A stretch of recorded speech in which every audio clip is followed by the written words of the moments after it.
Hello everyone.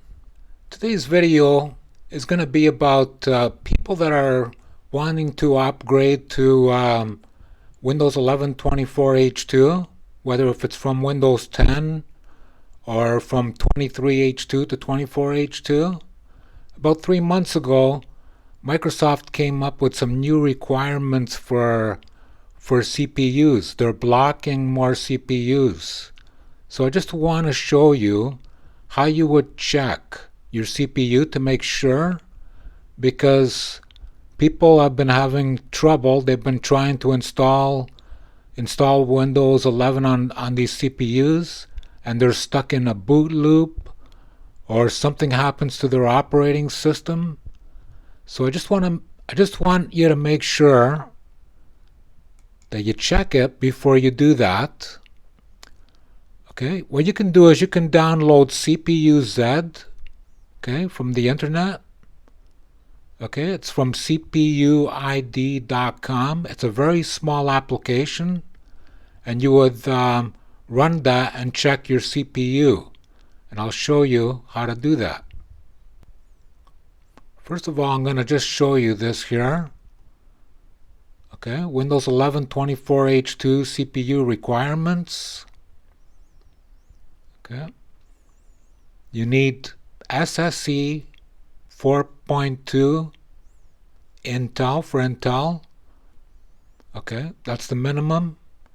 And the minimum for AMD is SSE 4A. If you don't have that, at least, don't bother.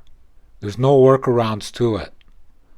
Okay, you need 1 gigahertz or faster CPU. And it must be 64-bit.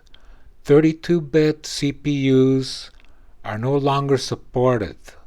They were in Windows 10, but not in Windows 11. Okay.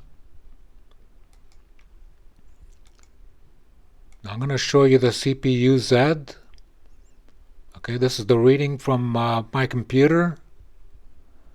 Okay, Intel Core is my CPU, i5, second generation. That's pretty old, but it's still supported on this one. Sandy Bridge. Okay, and this is the key thing here, instruction. Okay, I have SSE 4.2. Okay, so this is why I was able to upgrade to Windows 11 24H2. Okay, you need that on Intel, and if you have an AMD, it's going to be SSE 4A is the minimum. Okay, and there you go. I hope I can save you some aggravation, or something going wrong with your operating system, your existing operating system. If your CPU is blocked, it's blocked. There's no workarounds to these. It's not worth even trying.